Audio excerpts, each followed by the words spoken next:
Credit वाली दुनिया में राष्ट्र सेवा के लिए खुद को खपा देने का नाम है राष्ट्रीय स्वयंसेवक संघ, जिन्हें भारत मां के सामने ना दिन दिखे और ना ही रात, उसे कहते हैं राष्ट्रीय स्वयंसेवक संघ। जो परिवार से पहले हमेशा भारत को रखे, यानी मातृभूमि को रखे, उसे कहते हैं आरएसएस। संघ वो है जो 100 साल से सियासी परिवारवादियों की आंखों की किरकिरी बना हुआ है। और संघ ही क्यों, संघ की छत्रछाया से निकले स्वयंसेवकों ने भी तमाम पॉलिटिकल खानदानों की इस समय नींद उड़ा रखी है।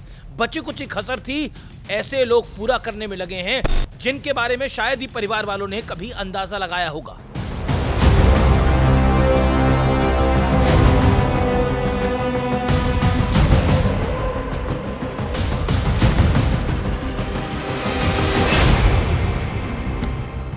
नमस्कार व्यूअर्स, मैं हूं अमीश देवगन। सत्य और तथ्य में आज बात होगी भीतरघात की। जो लोग पॉलिटिक्स को जानते हैं वो कहते हैं कि सियासत में एक एक शब्द का महत्व होता है, तोल मोल के सब बोलते हैं। अगर किसी ने कुछ कहा तो समझिए निश्चित तौर पर खिचड़ी पक रही है। तो क्या इसका मतलब यह है कि दिग्विजय सिंह ने राष्ट्रीय स्वयंसेवक संघ को लेकर जो एक्स पर पोस्ट किया उसके मायने असल में बहुत गहरे हैं। दिग्विजय सिंह ने एक तस्वीर पोस्ट की थी, इस तस्वीर में लाल कृष्ण आडवाणी कुर्सी पर बैठे हैं, जबकि उनके आगे नीचे जमीन पर नरेंद्र मोदी बैठे हैं। अनुमान है ये तस्वीर 25 से 30 साल पुरानी हो सकती है, या फिर उससे भी ज्यादा, मुझे लगता है उससे भी थोड़ी ज्यादा। दिग्विजय सिंह ने लिखा कि यह बहुत प्रभावशाली तस्वीर है। आरएसएस का जमीनी स्वयंसेवक नेताओं के चरणों में फर्श पर बैठकर प्रदेश का मुख्यमंत्री और आज देश का प्रधानमंत्री बन बैठा है। यह संगठन की शक्ति है, जय सिया राम। ये दिग्विजय सिंह ने लिखा। यह पोस्ट आया और पॉलिटिकल गलियारों में हड़कंप मच गया, और हड़कंप मचना बनता भी था, क्योंकि दिग्विजय सिंह जिन्होंने 26/11 के बाद भगवा आतंकवाद वाला झूठा नैरेटिव देश के सामने रखा था, दिग्विजय सिंह ने दावा किया था कि शहीद हेमंत करकरे की हत्या में आरएसएस का हाथ है। 17 साल बाद वही दिग्विजय सिंह आरएसएस की संगठन वाली ताकत के ना सिर्फ फैन हो गए, मुरीद दिखाई दिए, बल्कि उन्होंने इसका ऐलान कांग्रेस के 140वें स्थापना दिवस के मौके से ठीक पहले कर दिया। कांग्रेस के स्थापना दिवस पर कांग्रेस वर्किंग कमेटी की बैठक होनी थी, उससे पहले चर्चा डाइवर्ट हो गई, बात संघ के पावरफुल परवरिश की होने लगी। और जाहिर सी बात है, जब जब पॉलिटिकल परवरिश की बात होगी तब तब राहुल गांधी को तुलना वाले तराजू में तोला जाएगा। उनके ट्रैक रिकॉर्ड का एक गहन चिंतन और मंथन होगा, एनालिसिस होगा, और नरेंद्र मोदी के सामने उनकी शक्ति, ताकत और कमजोरी का भी विश्लेषण होगा। यानी दिग्विजय सिंह के एक पोस्ट ने राहुल गांधी को प्रधानमंत्री मोदी के सामने कंपैरिजन वाले रिंग में लाकर खड़ा कर दिया, और कांग्रेस को आरएसएस के सामने। यानी आरएसएस की शक्ति क्या है और कांग्रेस की शक्ति क्या है। इसी आग में शशि थरूर ने छींटे डाले, या फिर कहें तो घी डाला। थरूर साहब ने कहा, मैं भी चाहता हूं कि हमारा संगठन मजबूत हो और उसमें अनुशासन हो। अनुशासन संघ की पहचान है, आरएसएस की पुरानी पहचान है। वहां पर कई दिन बीत जाते हैं, कई वर्ष बीत जाते हैं, कुछ नहीं मिलता, लेकिन संगठन की शक्ति ऐसी है कि सब लोग अपने काम में व्यस्त रहते हैं और अपना काम करते रहते हैं और अपने आप को खपा देते हैं।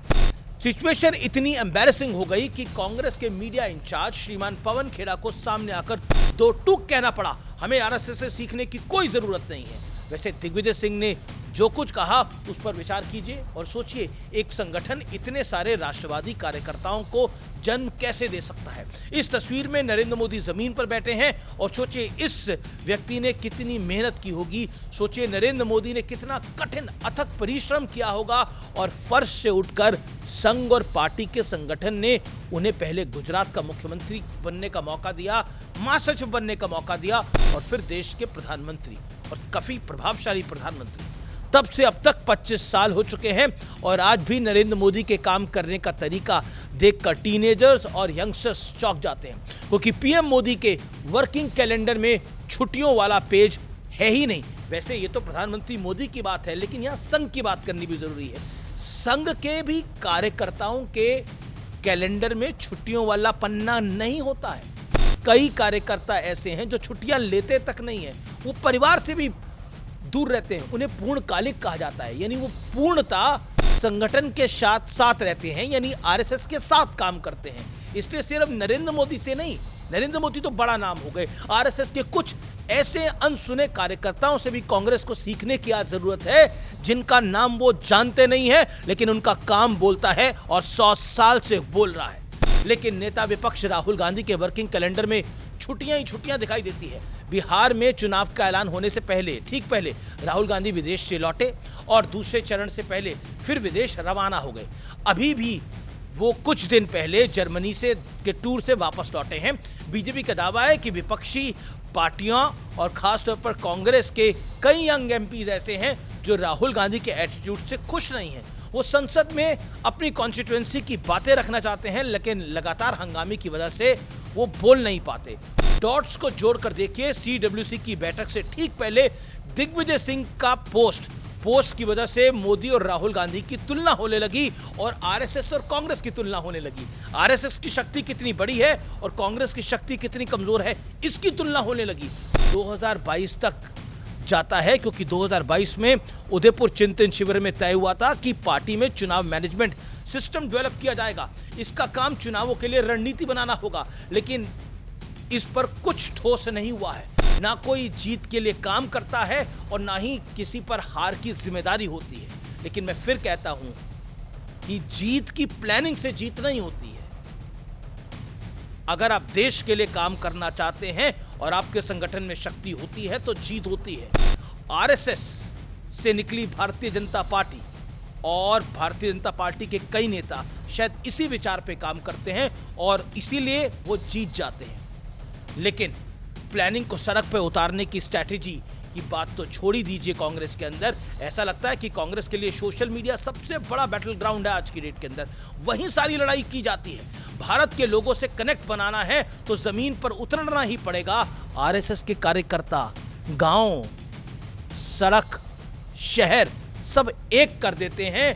मीलों साइकिल पे चले जाते हैं, मीलों पैदल चले जाते हैं और संघ की विचारधारा को घर घर तक पहुंचाते हैं। एक दो यात्राओं से भारत की समझ नहीं आती है। भारत को समझने के लिए आपके कार्यकर्ताओं को गांव-गांव घूमना पड़ता है, शहर-शहर घूमना पड़ता है, हर उस बस्ती में जाना पड़ता है जहां आपका एक वोट भी नहीं होता और उनको भी गले लगाना पड़ता है जो आपकी विचारधारा को मानते नहीं है।